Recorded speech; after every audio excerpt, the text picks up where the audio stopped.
Om Swastiastu.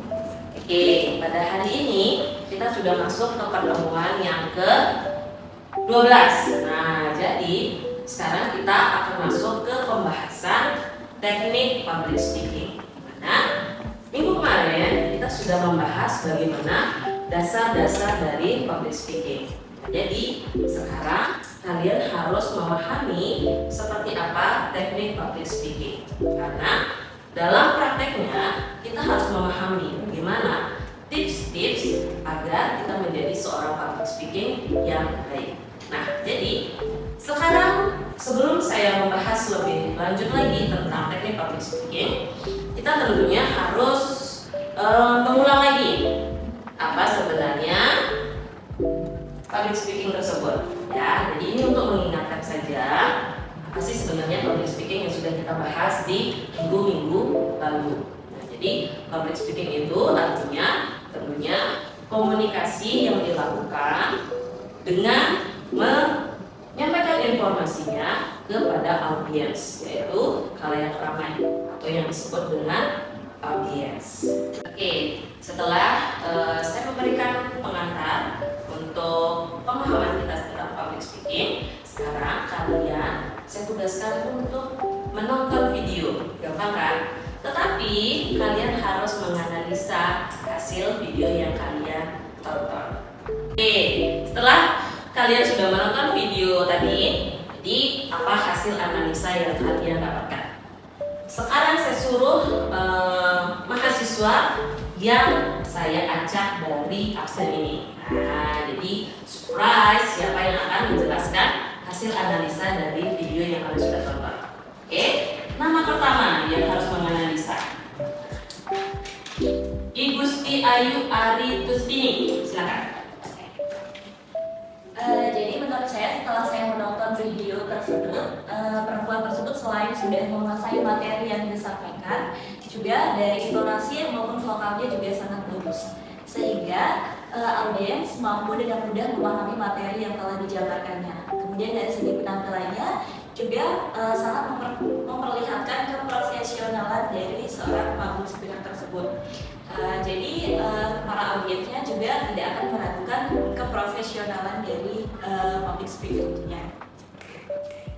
Bagus, analisa dari Gusti Ayu sudah mendekati apa yang harus kita pahami. Sekarang saya mau melacak lagi mahasiswa yang akan menganalisa yang kedua. Jadi tadi udah cewek, sekarang cowok. Nah, yang cowok ide bagus Aribawa.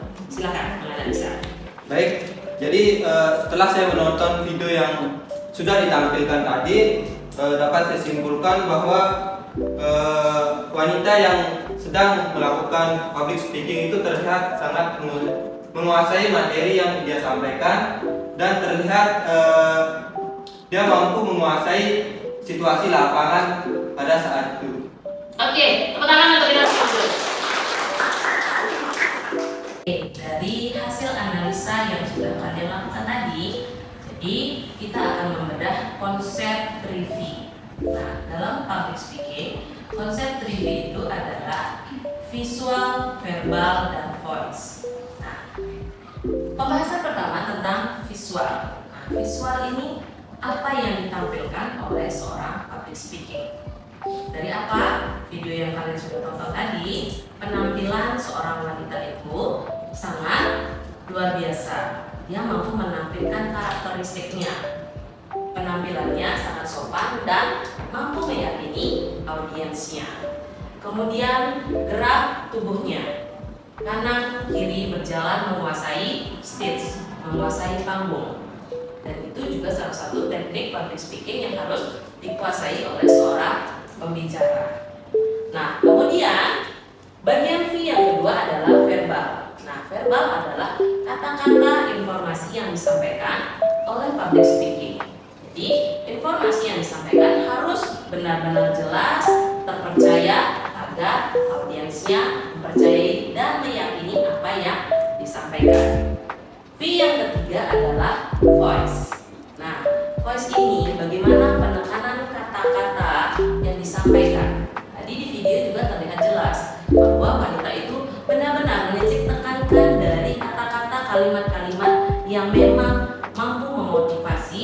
audiensnya. Jadi sangat penting untuk seorang public speaking mampu menjaga kestabilan voice-nya. Kemudian kita melihat dari video tersebut dan dapat kita uraikan satu-satu, terdapat 10 teknik dari public speaking. Nah, teknik public speaking ini juga harus dikuasai dengan benar oleh seorang pembicara. Nah, khalayak yang akan dituju adalah orang-orang yang akan berbeda-beda. Nah, teknik yang pertama adalah kenali dulu siapa audiens kita. Jadi, setiap orang memiliki karakter yang berbeda-beda. Audiens juga seperti itu. Tatkala kita menemukan audiens dengan tingkat karakter yang rumit, dan bagaimana seorang pembicara atau seorang public speaking mampu mengontrol semua itu dengan observasi di awal. Jadi kita harus mengetahui dan memahami seperti apa karakter dari audiens kita. Teknik yang kedua adalah setelah kita memahami siapa audiens kita, kita sudah mengkonsepkan isi materi atau informasi yang akan kita sampaikan. Jadi gunakan bahasa sesuai dengan karakter audiens kita. Jika audiens kita remaja, gunakanlah bahasa remaja. Jangan menggunakan bahasa yang dewasa atau bahasa-bahasa ilmiah yang susah untuk dipahami oleh audiens. Kemudian teknik yang ketiga adalah setelah kita menyusun atau mengkonsepkan materi kita, kemudian kita mulai memikirkan konsep opening yang baik. Karena apa? Karena di opening ini sangat menentukan perhatian audiens kita seterusnya. Jadi opening yang berkesan itu akan menarik perhatian dari audiensnya. Yang keempat, lakukan interaksi dengan audiens. Nah, biasanya dalam proses public speaking kita tidak bisa mengontrol audiens kita. Banyak audiens yang sudah merasa bosan, dan trik atau teknik selanjutnya adalah kita melakukan interaksi. Nah, jadi selipkan pertanyaan-pertanyaan kecil bagi audiens kita, kemudian selipkan candaan-candaan kecil pada proses public speaking berjalan. Agar apa? Agar tercipta suasana yang kembali diperhatikan lagi oleh audiens kita. Teknik yang kelima adalah saat berbicara, perhatikan volume dan intonasi nada suara. Nah, jadi seorang public speaking harus membulatkan suaranya. Jadi jangan sampai keluar suara yang cempreng atau suara yang terlalu keras. Karena apa? Karena itu akan terdengar tidak nyaman di kuping audiens kita. Sehingga kita harus menekankan suara kita ini mau lembut tapi tegas dan kuat. Kemudian ada kalimat-kalimat yang memang di mana tempat kita akan meyakinkan audiens kita, di situ penuh penekanan. Agar apa?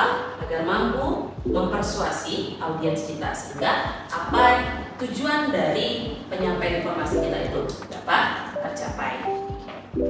Lanjut ke teknik yang keenam. Nah, saat berbicara di depan umum atau di khalayak ramai, penting untuk memperhatikan manajemen waktu. Jangan sampai kita teledor. Waktu yang diberikan, kita malah kurang memberikan materi atau bahkan lebih memberikan materi. Sehingga tujuan-tujuan dari informasi yang akan kita sampaikan tidak tersampaikan dengan lengkap. Teknik yang ketujuh adalah jika kita melakukan kesalahan, jangan sampai audiens kita tahu. Misalnya, lupa dengan materi yang akan disampaikan, ya udah, nge-flow aja, ikuti alurnya. Jangan sampai kita meminta maaf. Ups, maaf, materi yang saya sampaikan kurang. Jangan sampai seperti itu. Jadi sampaikan, terus aja, lanjutkan materi yang sudah terlewat, ya sudah. Sehingga kepercayaan audiens akan tetap terjaga. Ketika kita meminta maaf di proses penyampaian pesan, maka kredibilitas kita sebagai seorang pembicara akan berkurang. Kita masuk ke dalam teknik yang ke-8. Jadi, buatlah audiens kita yakin dengan membayangkan diri kita sebagai seseorang yang luar biasa. Kita bayangkan diri kita sebagai seorang Mario Teguh.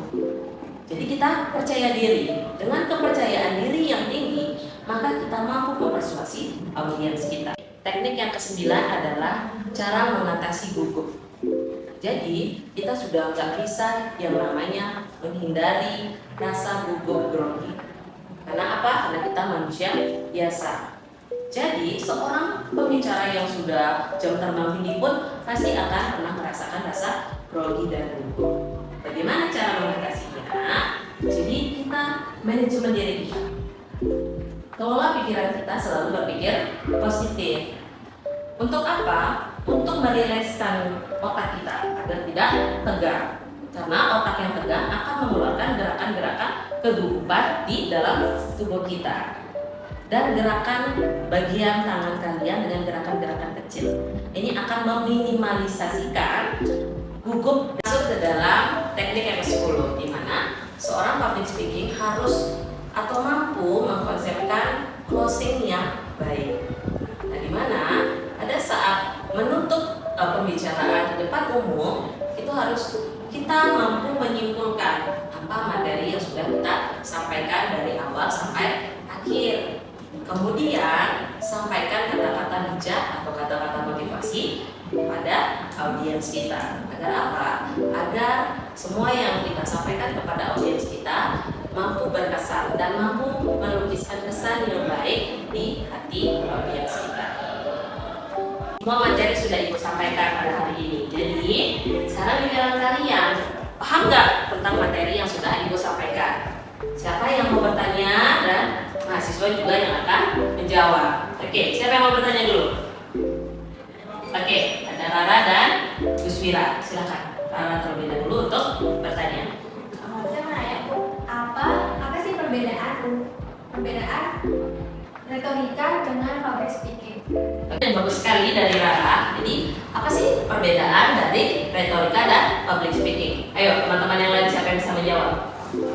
Oke, good job. Semua bisa sepertinya menjawab dan kita berikan kesempatan untuk Esti. Silakan jawab. Baik, seperti yang sudah Ibu sampaikan tadi, karena retorika merupakan bagian dari public speaking. Dengan retorika kita dapat menyusun kata-kata yang akan mempermudah kita dalam menyampaikan suatu informasi. Sudah dijawab tadi dari Esti. Nah, jadi jawabannya sudah jelas ya. Jadi bagus jawabannya. Di retorika termasuk teknik yang digunakan dalam public speaking.